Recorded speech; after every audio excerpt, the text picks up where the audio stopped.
Hi everybody, it's Jen. Welcome back to my channel, Hallmark Plus More, where we watch and talk about shows, movies, mysteries, Hallmark ornaments, and anything else that floats our boat. So today I'm going to be reviewing NCIS Origins Season 1, Episode 13. So before I get into the review, I just want to say thank you to everybody who watches my videos, likes my videos, subscribes to my channel, leaves comments. Thank you so much. I truly enjoy doing this and I appreciate you so much. So getting into this episode, let me just say before I go over the review that after watching this episode, I needed a little bit of time, right, to take it all in. There was a lot going on in this episode, and it seemed very emotional, and sad almost. Well, not almost, it was sad. So it just, I kind of had to take it all in before I did my review. I hope you all liked the episode. Again, this NCS Origins is supposed to be about a young Leroy Jethro Gibbs. It's narrated by Mark Harmon, who we all love if you're an NCIS franchise fan, which obviously I am. I love Gibbs. Um, and in this season, it's really focused on other characters as well as Gibbs, a young Gibbs. And it's also focused on a young Frank. So you've probably heard me in my videos say, this is supposed to be the focus of Gibbs, and we're seeing a lot of backstory from other characters. This episode really kind of focused on the backstory of Mike Franks. So I'm not going to be too upset with that, even though Gibbs was only in a couple scenes, because we're all curious about Franks, right? So if you've watched him in regular NCIS with adult Mark Harmon, adult Gibbs, I've always kind of wondered what his backstory is, right? Because Mike Franks is an interesting character. I'm sure you can all agree. And we kind of want to find out what made him that way. Same reason why I want to find out about Gibbs and the rules and how he got to be the man that he is. This kind of shows us a little bit of what makes Mike Franks the way he is. Um, we kind of saw in last episode a little bit of Mike Franks, that he had an older brother, why he loved the boots so much that Tish was able to repair. So we kind of saw a little bit of that. I assumed that his older brother passed away in the war, only because he was holding on to those cowboy boots as like a memory, or, I no longer have my mom and my brother, and this is all I have left of that memory of that special bond that I had with him. So it has not been discussed that, you know what I mean, his brother died in the war, but I feel like last week they kind of implied that on why these boots are so special to him, because his brother gave them to him, then they went off to war together. And you never really hear about Frank's family. Obviously, on NCIS, you never really hear about it, even though you did see Tobias's family. So this episode kind of shows us about a young Franks. And it was just endearing. I mean, the whole episode, like I said, I kind of had to take it all in and kind of, decide how I wanted to discuss it, because it was definitely an interesting episode. So there was a lot of flashbacks to a young Mike Franks. So I'm kind of going to talk about the flashbacks first, because instead of going back and forth with the case. So this, obviously NIS and CIS are all about naval and, military personnel. So, it's always sad when you see something, or, this episode was talking about homeless vets. That breaks my heart, anytime I see that. They go over there, they see godforsaken things, they kill people, they defend our country, and then they come back here and, it's almost like they're mistreated. So, and there are a lot of homeless vets, and that's something close to my heart, because I think they gave the ultimate sacrifice, and we can't provide for them at home. So that is something that was hard to watch, but it is, I'm actually glad they aired it, because this is something that people need to realize, that it happens. There's a lot of homeless vets out there or in similar situations. So going over that, let me just go back to the episode. You see a young Franks. Now, remember, I was telling you last episode, we kind of saw Mike Franks as a teenager, and how Mike Franks got recruited, had to go into the draft, and had to go to the Vietnam War, which at that time, a lot of young boys were, recruited or drafted to the military. So it's not that that was uncommon, but to see that, um, and then see his older brother ultimately sacrifice himself to be drafted as well and go. So that was, you can see they have, a brotherly bond. So the flashbacks this night, in this episode for young Franks, it says Vietnam 1969. You see a young Franks. He looks like he's injured or kind of just fell back, and everybody's screaming. He's reaching for his gun. So it kind of just wanted to show just a minute or two of kind of getting in the mindset of what it was like to fight in Vietnam, right? And then the next scene, you'll see, it says Texas 1982. And you see Mike Franks, and he's young, obviously, just out of the war, probably. He's got, all of his facial hair. It looks like he's drunk or intoxicated or just, in the afternoon after being wasted the night before. He's staying with the girl Mary, and you kind of see what kind of life he had, not really together, just kind of. And it looks like he was like running drugs from what we could see or something, whatever his life was like. Um, and, he basically leaves to go do whatever he needed to do. And Mary's like, if you leave, you can't come back. So you kind of know, okay, now Mike Frank says nowhere to go. He's doing whatever job he's doing. And then you hear Mark Harmon narrate, and he says, Franks wants to be understood. Tish found him, Tish understood him, and he loved her for it. So, you kind of see that. You kind of see that in Frank's because he's running these drugs or whatever he's doing. He's on his motorcycle. He goes to a gas station just to get water because he has no money. He's trying to get money for dropping off whatever this was, this messenger he is. And his bike gets stolen with all of his stuff in it. So basically, he's homeless because, right, the Mary girl was like, don't come back. And he's delivering some drugs or some goods, and his bike gets lifted, right? So he's walking along the street with basically, honestly, nothing except the shirt on his back, literally. And he's walking, and a girl pulls over, has a flat tire, and it's Tish. And, she asks him to help with this flat tire. And she starts talking to him, and she's like, here, I'll pay you for doing the flat tire, and then they start talking. Oh, you're a hairdresser. And then he's like, how much is a haircut? And you feel like that rest is history, right? That's when they say the rest is history. And I'm assuming, that's where they said, Tish understood him and he loved her for that. So that's kind of, I guess, how he got with Tish. Just kind of sweet. So Tish basically took him in, gave him a haircut, and I guess that's how they got together. So I understand now, the first, handful of episodes of this season, why he is so in love with Tish, and, Tish really saved him. We assume from that scene, obviously, that's how he met her, and he's reliving that or having a flashback of that. And he's still living with her today. So I'm assuming they've been together a while, right? But you can definitely see a bond there and see why Franks is so dedicated to her, and protective of her. I mean, Trish did so much for him, got him back on his feet. Now they have a strong foundation. He's in the NIS. They've got this house together. So I really feel like Trish really got him back on his footing, right? And he hasn't forgotten that, and he really tries to take care of her. So even though you've heard me say in the past he's a womanizer, he's sexist, um I feel like, he hasn't really stepped out on Tish, so I don't think he's a cheater, but he is kind of sexist, which kind of goes with the times at that time period. However, that being said, the more episodes I watch, yeah, he's like, Mary Jo, go get me coffee, or Layla, go do this. But there's times and instances in almost every episode where you can see Frank gives them respect. He respects Layla. He's like, I know she's going to do this.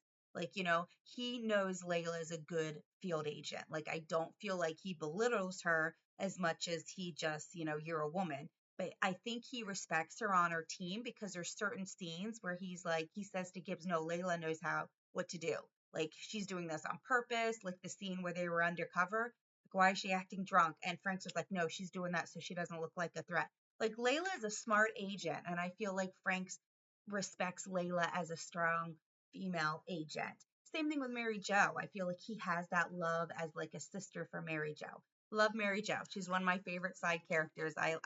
She just lights up a room. I love her smile. I love her bubbly personality. But anyway, so that's my spiel on Frank. Still think he's kind of sexist, but he does respect and love the women in his life, even though sometimes he, tells them to do stuff for him. Um, so getting into the case, like I said, we do know that Mike Franks was in the military. So this being homeless vet's case, this he can relate to this, right? So remember, I mentioned that with the young Franks, we see how we met Tish.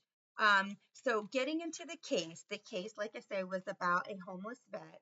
Um, so this homeless vet comes up to the cops. Franks takes over the case and he says something happened to my friend. So they take him back to like a camp where the homeless are kind of have their area, right? Where they sleep and they found the man. So basically a homeless vet is with other people living on the street and tells Franks like something happened to my friend, and he is a homeless vet. So the man's name is Peter Rice, um, and the person who went to Franks was named Tom. So we're trying to find out who hurt him. And obviously, like I say, he was homeless.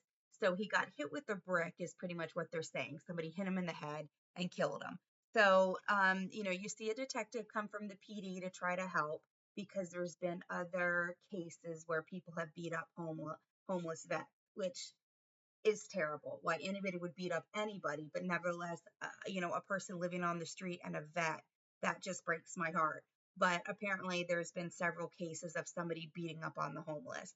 And they do have a witness, another homeless man named Jonathan Smith, who seems really sweet, but he's scared, right? He's scared of the cops. He's witnessed this person beating up vets, and he's kind of scared that he's going to be next, right? Because he's seen and with pipes or whatever punches them in the face, like there's this person beating up vets or beating up homeless, right?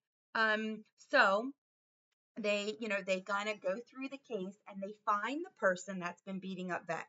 And I will tell you, they bring him in to be questions, and he's a cocky SOB. I don't like him at all. I want them to pin the murder on him. He admits to hitting the homeless and he says it's just a joke. I was wasted, so I hit him with the pipe. He got up. Like, dude, you're a horrible human being and you deserve to be behind bars. You don't go beating up the homeless just for the fun of it. I wouldn't be surprised if he's an abuser because most men that abuse want to have power over another individual, and this is what he was doing to the homeless. So even though it was too obvious that he was the killer, I kind of wanted him to be because I'm like, you're a smug, cocky SOB and you need to be put in your place, right? So I was like, come on, let him be the person who did it. And obviously he wasn't, but he was very smart mouth. He went off on Franks. Franks had to get up and leave the room. You're just a silly, with the badge and it was just hurtful. And Franks, wasn't going to let him know it. He got up and left. And this other detective also, when Franks is doing something else, actually goes and interrogates him. And the cocky guy, little kid, said the same thing to him. I shouldn't say little kid. He was in his 20s, college kid. And the detective goes off. Like Frank's, he said the same stupid thing to Frank's, and he was like mad, but he leaves. The detective doesn't leave. He gets up and tries to like choke him and yell at him, like, "What did you call me?" Which is never good, right?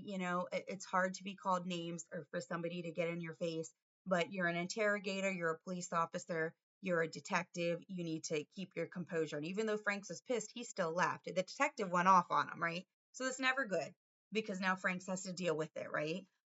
So at any point, they do let him off eventually, even though he confessed to the, hitting the homeless. He didn't actually do the murder. So this young guy that comes up to him, or I shouldn't say young guy, older guy, the vet, Franks kind of resonates with him early on. He goes up to the cops to tell him that something happened to his friend. And the cops are like, "Oh, go away. Do you need a shelter? Stop loitering." And he was like, "I'm not loitering. I need help with my friend." So Franks realizes that and kind of takes him under his wing. He's like, look, you were in Vietnam, I was too. Like that was rough. Have you gone to the VA? And he's like, no, no, no. So Franks takes him home to Tish. Like I said earlier, Tish is a hairdresser. So he's like, I'll get, gave him a good meal. Tish cooked, and Franks and him and Tom all ate. And then Tish gave him a haircut, and I'm sure Franks like gave him a shower or whatever and gave him some clothes and went to register him at VA.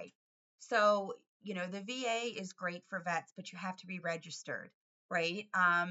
So he actually goes down to the VA with them, and at one point gives him the jacket off of his back. Like, I mean, Franks is really going out of his way for this guy, Tom. He feels bad for him. He's a homeless vet, and he has nowhere to go. And Franks is like, look, for everything you did. So you really see a softer side of Franks, right? You see him really go out of his way for Tom. He's mourning his friend, right? He told Franks about. So I really like that softer side of Frank's because he sets them all up. And while he's with him at the VA, because it's taking hours, that's when the detective went in and questioned, the cocky SOB college kid. And so Franks comes back after setting everything up with Tom and was like, now I have to talk to the police department, talk to his boss, find out what's going on because you kind of manhandle the suspect. So Franks is kind of pissed at that point, but that's why he wasn't there because he was helping Tom. So he's really kind of taken Tom under his wing, and feels for him because I'm sure there's a lot of vets like that.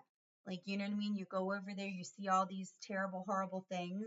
You're taught to kill because obviously it's war. And then you come back and it's like nobody wants to help you out. I feel like there are a lot of homeless vets out there, and that just breaks my heart that they gave their life and their ultimate sacrifice, and then they come back a little twisted in the head, PTSD, and deal with normal life. I get that. Nightmares, flashbacks. I get it. We've seen it in other, NCIS episodes and characters. So I really liked the softer side of Frank's. And then at the beginning, and throughout, you see all the flashbacks of, Frank's when he got back from the war, kind of how I mean, I think he was smuggling drugs. It doesn't really imply, but he's like, give this package, it's 2,000, you take it from here to there. So maybe it was just a carrier, maybe it wasn't drugs. But obviously, when he got back from the war, he wasn't doing anything constructive either. So I feel like Frank's kind of saw himself in Tom, like, hey, I could have ended up this way if it wasn't for Tish. Because remember, he was homeless, nowhere to go, no clothes, no money, and Tish pulled over with a flat tire. He fixed a flat tire, and the rest is history. So I feel like he owes his life to Tish, and Tom didn't have that. So I feel like, this is kind of us making us believe Frank's could have been the same way. So I always thought that Tish really helped out Frank's for him to be so tender and kind and loving to this woman that he's been with for years.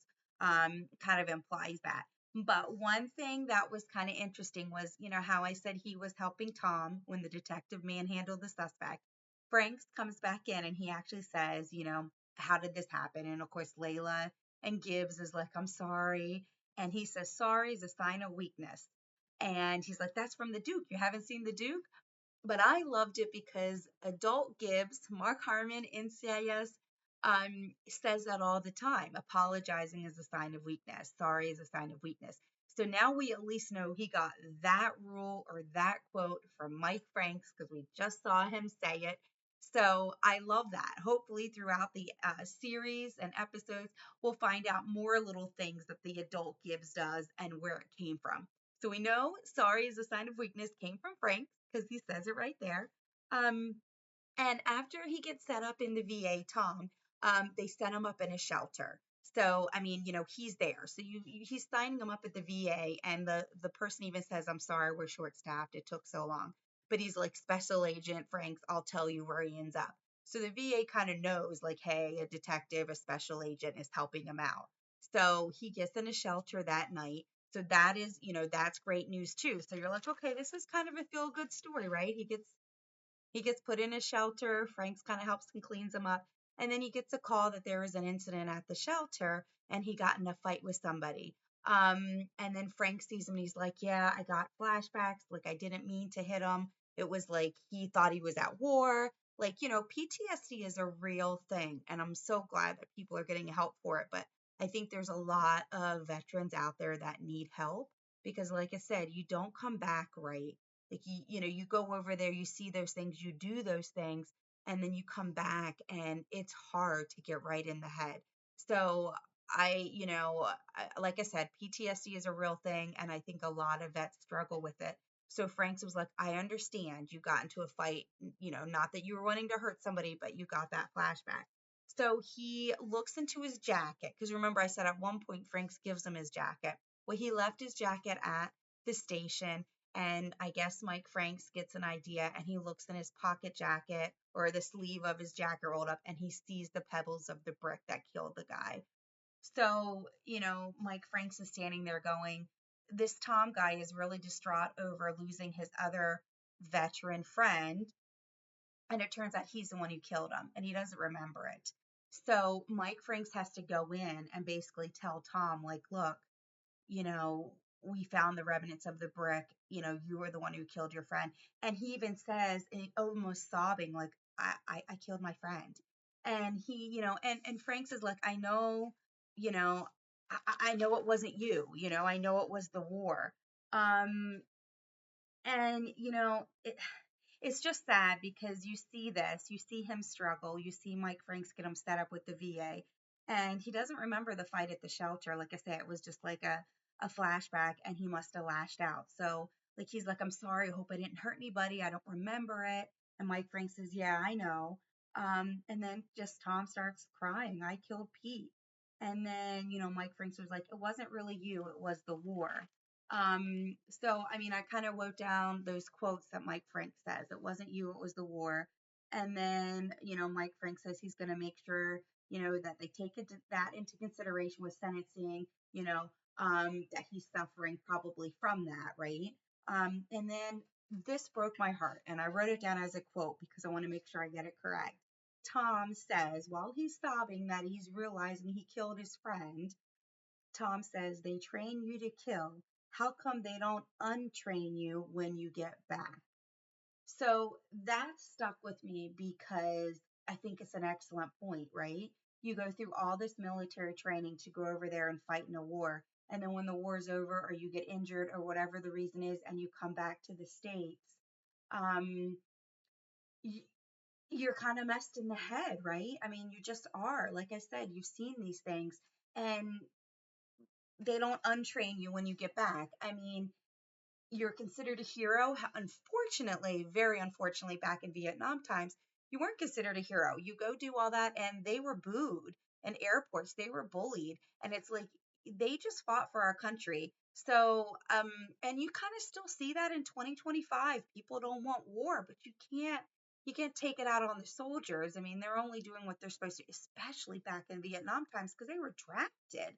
So they didn't even volunteer, and you're going to like boo them when they get home. So I just think it's sad that people don't get the respect that they deserve after what they've been through. So that comment broke my heart. They train you to kill. How come they don't untrain you when you get back? So, I'm very big supporter of military families, of the VA, PTSD and counseling. Um, because Frank's even said, like, I'm going to make it, make sure they, think of that as a consideration, or I'm sorry, take that into consideration for the sentencing. So this was a really sad episode all the way around. Also with Gibbs, part of them finding the person was there was a card for counseling. So part of them finding the suspect was going to a grief counseling, support group, or not necessarily grief counseling, but, military, to go to a counseling center and kind of have like a counseling group. So Gibbs actually found that as part of the search when they were searching the suspect's apartment. And the very end scene, one of the end scenes is, a young Leroy Jethro Gibbs going to a support group for the military. And I love that, because I think Gibbs needs that. He doesn't have anybody really to lean on. So that was a positive of the show. In fact, that was really the only positive in the entire show. It was very sad. You see what happened to young Mike Franks growing up. He had nothing. He finds Trish. They end up together, which is a kind of a happy ending. And then you see, the whole case is about this guy who's broken from the war, and he's telling people somebody killed his friend, and it turns out he's the one who killed his friend, but he doesn't remember it. But I am glad that he got him into the VA. So, I mean, it's just devastating because I think there are a lot of homeless vets out there that need care. And then the one part that I didn't mention, I know I was telling you, you saw the beginning of how he got with Tish. It also showed in the flashback. There was a flashback at the very beginning of the episode. And like I say, anytime you see a flashback, I think I've said this in my other videos, in the first 30 seconds of the show, they're usually going to hit on that story. So they gave a flashback of the Franken history and Tish's past.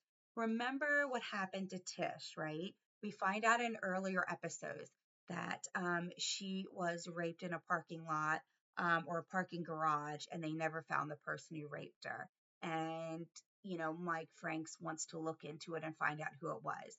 Tish found out he was looking into it and said, look, you need to stop. Like, I've moved on. You need to stop looking for this guy. Um, and Franks promised. He says, I promise to let it go. So they showed that in the flashback of the beginning of the episode. So I'm like, okay, something's gonna happen. Maybe a break in the case, maybe something, right? So he does get a lead, and that's why he was spending the night in the laundromat, and that's when he saw, the vet come up and hassle with the cops, which he wasn't hassling with the cops, he was asking for help. But all the cops saw was a homeless person and said, go away, and Franks comes out of the laundromat and helps the guy. So that's kind of why he was there. Um, but, and then you see the flashbacks of them getting together. But we know Franks doesn't let it go, right? So I'm like, when is this going to come to head with Tish? Because we know he's still looking into it. So he actually confesses to Tish. He comes home and says, I did this. Like, I know you told me to let it go, but I'm still looking into it. And he kind of says it in a sweet way, like, look, somebody hurt you. I need to find the person that hurt you. I can't let it go. So he basically comes clean. So Mike Franks is coming clean to Tish, and she doesn't really say anything. He just kind of says, I hope you can love me anyway. And Tish, I think, is kind of thrown off by it. And you just see her walk into the room, right? The bedroom. So then, like, end of scene, right? And so you're like, what's going to happen? So the very end of the episode, you see them again, and Mike Franks comes home, and Tish is packing everything up with her stuff, and you know Mike is kind of surprised because he loves Tish, and he just came clean that he's still looking into the case. And Tish says, I do love you anyway, but I can't be with you anymore. And Franks just says, I'm sorry. Remember, he said, saying sorry is a sign of weakness, but he's so broken right now, right? This case was so sad. Somebody's beating up the homeless. One homeless vet got killed. Another homeless vet was telling everybody he got killed because he wanted to help find the murderer of his friend, and it was him. And he doesn't even remember it. So, I mean, you kind of see the background of Franks, how he got with Tish, and now you're seeing Tish leave. She's packing up her stuff. I love that she said, I love you anyway, but I can't be with you anymore. And that's when, Mike Frank says, I'm sorry, he's showing his sign of weakness. Um, and that broke my heart. Like, that's why I said I needed time to take this episode in, because it was very, very, very, very sad. I mean, I don't think there was anything good that came out of this episode, except maybe, Leroy Gibbs going to therapy, going to a group session, the support group. Um, I'm glad this episode happened because I think the world needs to focus more on our vets, knowing that they're coming home from this war in a different state of mind, and we need to make that the focus, right? We need to take care of our own. We need to take care of our vets. We need to take care of our homeless vets, right? Because there's more out there. So as sad as this episode was, it was hard for me to kind of watch it and and take notes about it. Um, but it is a story I think we all need to focus on because it's just a sad situation all around. We learned how young Mike Franks got with Tish, how she saved him basically. And then we saw how they ended because the last scene is Tish leaving. Which I understand she's upset. So here's my take on it. I hope she comes back. I understand she was upset. I understand she's saying, look, the man that I love, I told him not to look into something and he did. However, you got to take it as a consideration. You know what I mean? I have to look at it as Frank's eyes. Something bad happened to somebody I love and they're still out there probably hurting other people. I want to hurt the person that hurt somebody I love, but you need to respect Tish's wishes. I think people in that situation have a hard time letting it go emotionally.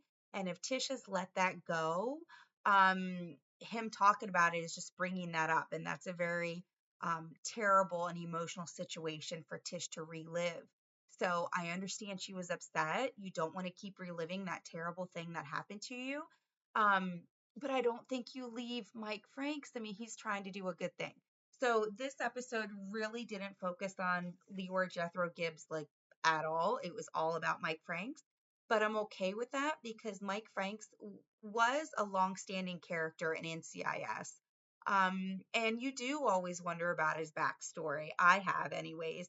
So I'm okay with getting this information. I just think it was a sad case, a sad side story, with the homeless vet and with Tish and Franks.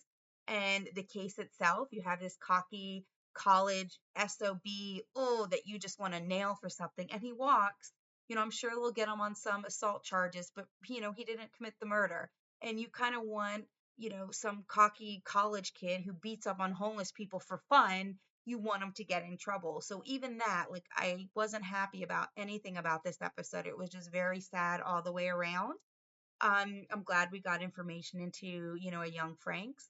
Um, so again, I'm glad they highlighted this very important subject, which I think in this country is still happening a lot. I think we need to take care of our homeless vets mentally with counseling, because I feel like if he got counseling for his PTSD when he came back, maybe he still wouldn't be this way. I mean, he killed his friend. He's grieving with that. He's crying, realizing he did it because he doesn't remember it.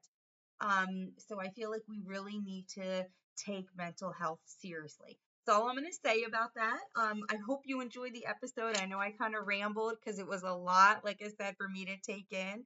But definitely great to see the backstory of Mike Franks. I really hope Tish comes back.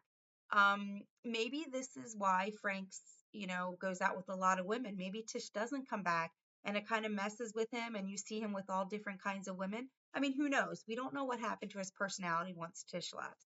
But it was definitely sad for him to say sorry is a sign of weakness and then for him to say, I'm sorry to Tish, which is showing he is weak and broken, that Tish is going to leave. So I think there's a reason why that was in the same episode. But I hope you enjoyed my review. We have another episode next week, so I will see you then. Bye.